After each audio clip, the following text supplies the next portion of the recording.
Okay, this is a brief discussion about how to use the general Black Scholes model. Now, people use it thinking that they can get an equilibrium or a real price. Like fundamentalists think that they can get an actual value of the stock. Now, we can knock that on the head straight away. The only real or actual price of an option or a stock is the price that the market will bear. That is the market price. That is the real price. There is no theoretical value that is accurate, nor any equilibrium value for options. Now, that's why people completely get shocking misuse of the general Black Scholes model. Now, what you do, for instance, you can see in this formula, it shows that I've sold a put spread on the SPY. I'm going to make $84. At the moment, I think I've made about $30. It's not reflected in this chart. It shows I'm breaking even about. Shows I'm not quite breaking even yet. Yeah, I'm about there, a bit under. But I'm actually in the profit. I have to check that formula. Anyway, that's at expiration. That's the actual profit up until expiration at the moment today. Maybe did I get this right? That's the time value. The 20th of the 8th minus today, which is the 22nd, 23rd here in Australia. And now that's my implied volatility, which comes from the implied volatility calc up here, bisection implied volatility calc. The bisection relates to the mathematical method of deriving it, bisection algorithm. Now, traditionally, most people would get see that is the actual option price, and you work backwards from the actual option price to modify the volatility. Now, this spreadsheet when originally got it, most others, rely on historical volatility. Now, let's look at the historical volatility. Now, the historical volatility from close price is 10.71%. High-low volatility, 10.9. High-low close volatility, 12.97. 13.51%. Exponentially weighted moving average volatility, 9.73%. Upper and lower confidence interval of volatility. Skewness, ketosis, you can see it's not normally distributed. It's skewed to the right on 1 year's data, and it is highly peaked around the middle. That's extreme value volatility is 18.57%. The Garmin class volatility, which is extreme value modified for opening and closing values, is 4.36%. And the adaptive Cayman volatility, when I updated the prices, it went berserk. I haven't got time to change that just at the moment. It was around 18%. It's definitely not 69.5. But anyway, you can see there's a hell of a lot of different versions of actually what is volatility. Now that is a historical standard deviation. Now if we put the historical standard deviation back in this formula, mind you, the calculated premium to reflect the actual price gives a volatility for 422 of 17.75 or 1.78. The volatility for the strike of 416 is 19.73 to give a calculated premium of 262. Now if we just change this volatility here, I won't change that one, I'll just leave this one, to 11.5, or 11, was it 11? Was it? No, it was 10. 10 point, I think 67. We'll just change it. Oops. Something went wrong there. Oh, I know why. We'll go back. 10.71, sorry. That'll send it berserk. 0.106771.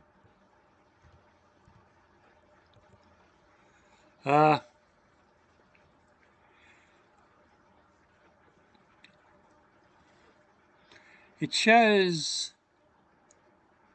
that we're really in profit if we have a volatility of that. It shows that the actual price of the option is 92 cents, where in fact it's worth $3.31, and I haven't changed that one there. I'll just change it once. It won't hurt. We'll just put that 0.1071. 33 cents. We'll just change the chart. Still got the chart. It gives us, that if people think that, they're overpriced, well, they are overpriced. That's why I'm selling them, because they will regress to the mean. But they haven't dropped that fast. It's a lot slower than you would think. Because volatility, even though it's a record lows historically and the VIX, but if you take the implied volatilities, which we'll just change that, you will see the things change dramatically.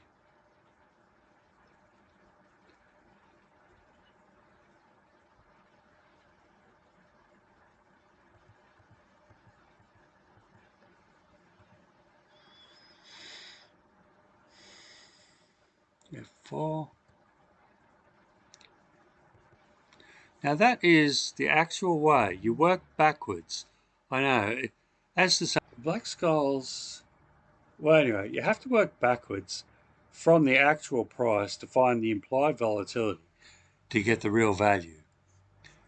There is no point taking the value that comes from historical volatility and the Black Scholes value that it shows, because one, SPY is the most liquid stock on the market and it's nowhere near reflects the real price, as you saw. Not even a third the real price. And that is not an equilibrium price. The market is the real price. It may be the, hopefully when there's about less than 10 days to expiration, it will drop to that price. And then I'll trade out and collect my profits. Although, I'm just about breaking even at the moment.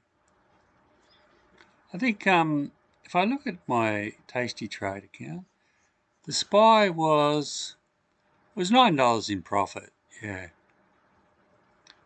You can see the real value was 332, 331, 256, 257.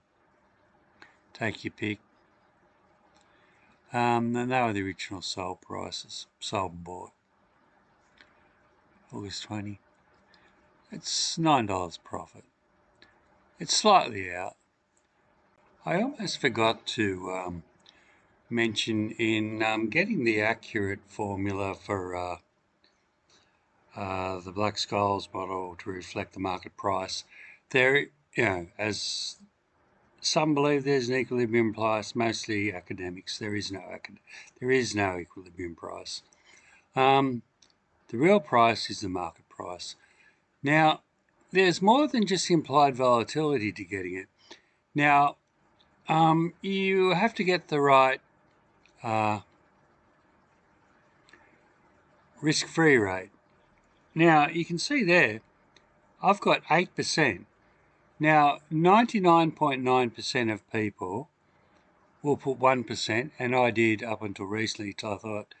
I assumed that my broker was charging my margin account because I'm selling options, so this is pretty important. Although I'm buying one, selling one, but it's still pretty important. Now, it's actually 8% I'm paying on borrowed money, on margin. So yeah, per annum that is. So my formulas are going to change again. Over 365. Had that wrong. Oops. Right. So the actual interest rate is oh no, the risk-free rate is quoted per annum, isn't it? It's not daily. It is per annum.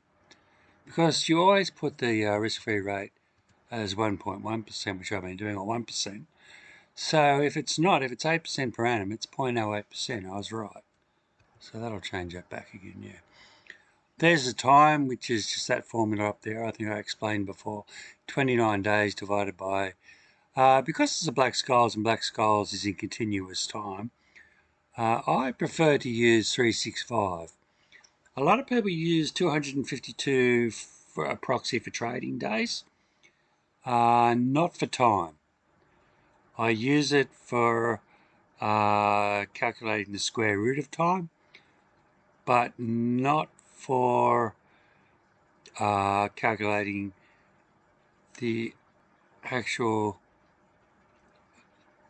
time calculation in the Black Scholes formula. Okay, now this is important. Many Black Scholes formulas, the real simple ones, don't have a cost of carry. Now this was a Merton adjustment, who was also a recipient for the Nobel Prize with Black Scholes and Merton, although I think Fisher Black was dead and he didn't get it. It was just Scholes and Merton. Merton actually modified the formula slightly and derived it in a different way. In actual fact, Ed Thorpe derived it in 1969, long before, and it was acknowledged that he derived it because Black Scholes discussed their formula with him in their formulation. But anyway, that's neither here nor there. This is Merton's adjustment from 1973, where he adds the cost of carry. Now, the cost of carry includes 0.0125, which is the annual yield on dividends, which I got from my Tasty Trade account, and 1 over P. Tasty Trade charges a fee of $1 per trade as its commission and fees. That's for less than, I think, 15 or 20 options. I never would buy more than 20 options in one go on one stock. So you can rest assured $1 is my standard fee. There is a table, of course, like all brokers. So what that is an adjustment to give you the cost of carry. 1 over P gives you, that's 1 over the price of the stock, gives you its fraction of the cost of carry, which adds to 1.25, which gives you 0.148. So the cost of carry, 0.148 subtracted from the risk-free of 0.8 goes in the calculation. Now that is critical to getting, you can see how accurate my pricing is. That is the actual prices, and bang on with my calculated premiums. Now that, it's a lot more complicated, and most people don't realize these things. They don't know the importance of the cost of carry. Of course, people like Espen Haig that wrote the complete book of option pricing does, because he was one that brought it to my attention in reading his wonderful book. Of course, Neil Chris's book on the Black Scholes and Beyond also goes into detail about it. That's another wonderful book. And Leuenberger's Investment Pricing, I don't think he goes into it very much, no. That's a good book on trading in general.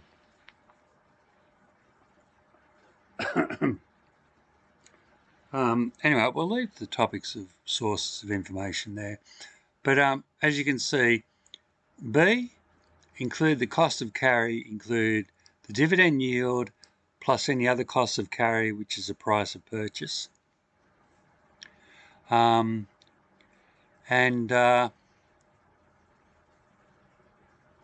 simplest way, if it's a fixed amount, is just to divide by the price to get a fraction which you can add to the dividend yield,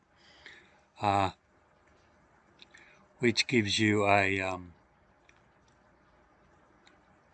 what it does, I believe, from reading Nicholas Taleb's book on dynamic hedging, is that I believe that increased commissions increases option volatility and decreased commissions lowers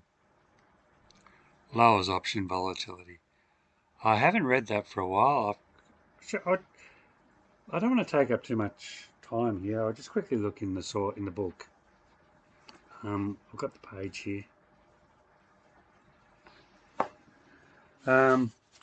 He has an actual calculation, which is Whaley and Wilmot's break-even volatility. Where else?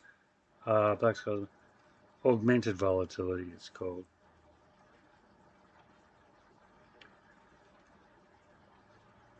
Oh yeah. Liquidity and option pricing. I think that's the best way to do it. The way he does it is through modifying volatility by a formula.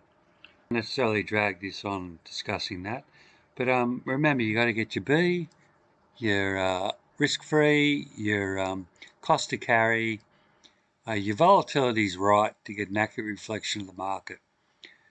The price you get from plonking in to a historical volatility into a Black Scholes formula without all the various parameters tweaked and tuned is not an equilibrium price. It's just a random guess. And that's truly all it is.